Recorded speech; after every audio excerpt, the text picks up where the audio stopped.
khi mà họ làm những cái ký kết những hợp tác lao động với Cộng hòa Dân chủ Đức, thì bố bắt đầu cũng đặt vấn đề suy nghĩ là mình có thể có điều kiện để quay trở về Đông Đức, nhưng mà là chỉ là trong cái khuôn khổ của hợp đồng lao động thôi, tức là sang đây làm phiên dịch 5 năm, xong rồi là bố sẽ trong 5 năm ấy bố sẽ đi làm có tiền thì bố gửi về giúp ông bà các em của bố, thanh niên của bố, và đồng thời là bố cũng nghĩ là lúc về thì bố mua được cái xe máy, rồi là một số cái dụng cụ, ví dụ như là đồng hồ đo điện, rồi là một số cái thiết bị để bố làm nghề điện ở nhà. Thế thì bố thấy là bố đi làm nhà nước thì là bố không lo được cho nhà, thì bố ý định là bố mua cái đất này. Bây giờ là quá là bố có ý định bố đã có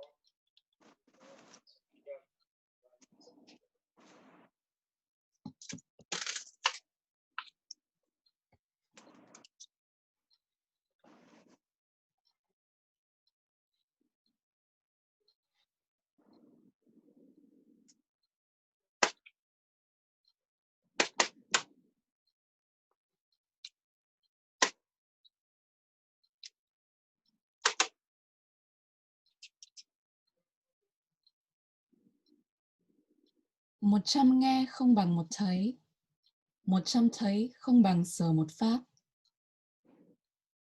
A picture is worth 1,000 words. One touch is worth 1,000 pictures. Can I tell you a story I've heard 100 times, but never lived through myself?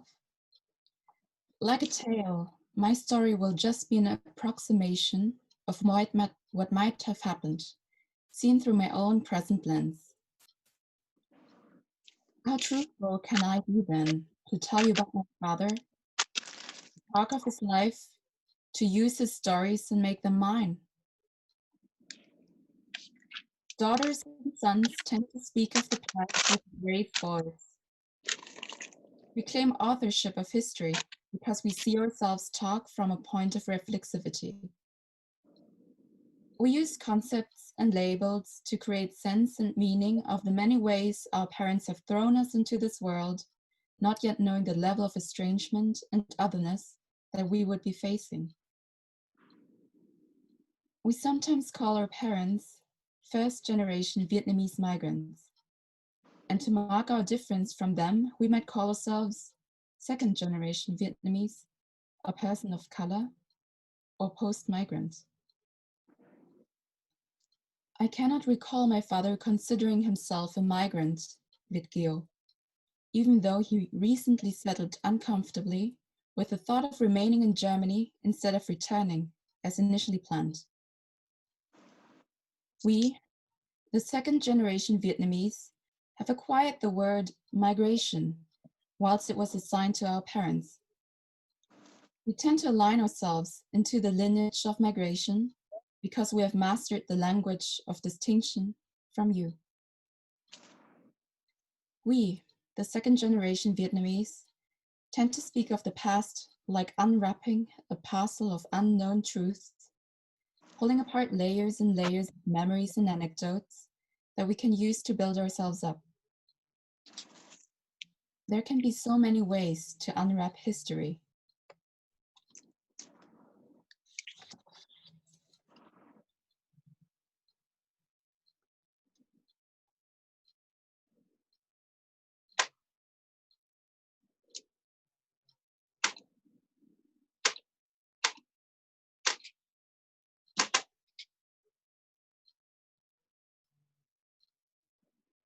A couple of years ago, my father started shooting short video clips of the stuff you can see here.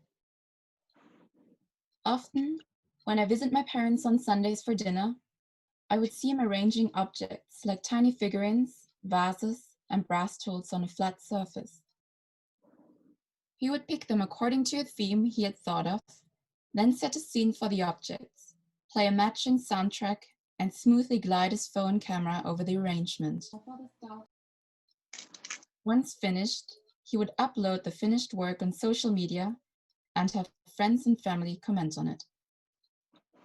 This practice derived from his year-long habit to scout for old things from flea markets.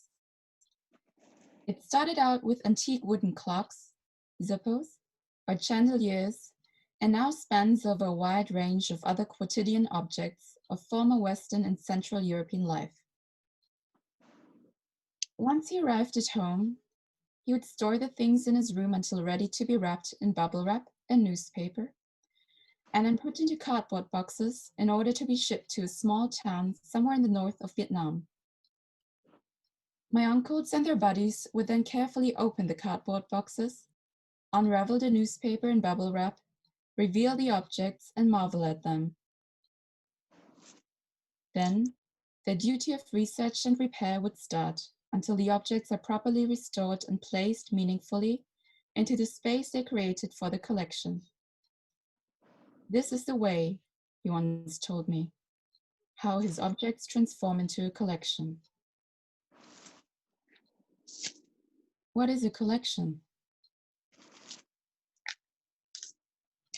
As you can see here, I'm sitting in a room full of objects.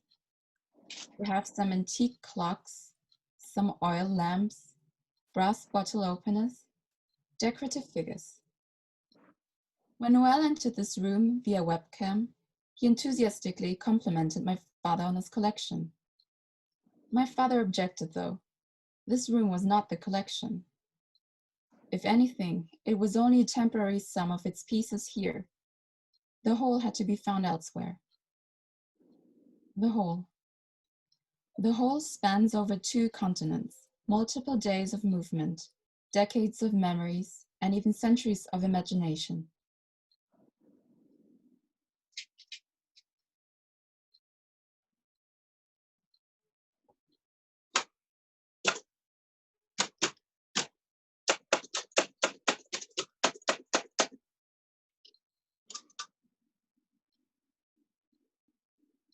Here, in the context of this performance, and with the intention to compel an art audience listening to me, I would add the following phrase about the whole. The whole is a decolonial time machine. The gaze turns from formerly colonized to colonizers. Quotidian objects become peculiarities of the white man.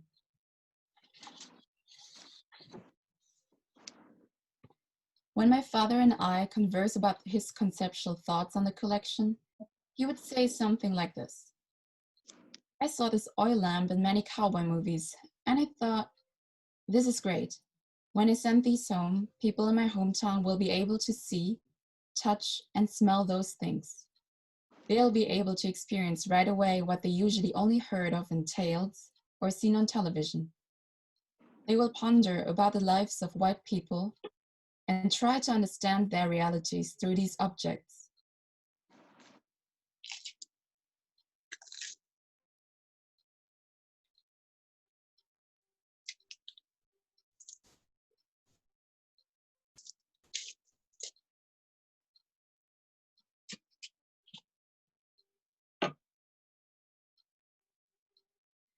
My father dreams of building a museum of Western objects, a cabinet of curiosities for his family, friends, and neighbors in formerly colonized Vietnam. This thought feels somewhat soothing to me, as I imagine the people in my father's hometown being transported into a parallel dimension, time traveling into a reality where the power of world making lies in their own minds, unobstructed by any white gaze. Isn't it ironic, though, how the act of care and devotion to the colonizer's belongings become an act of defiance to be governed?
Bye.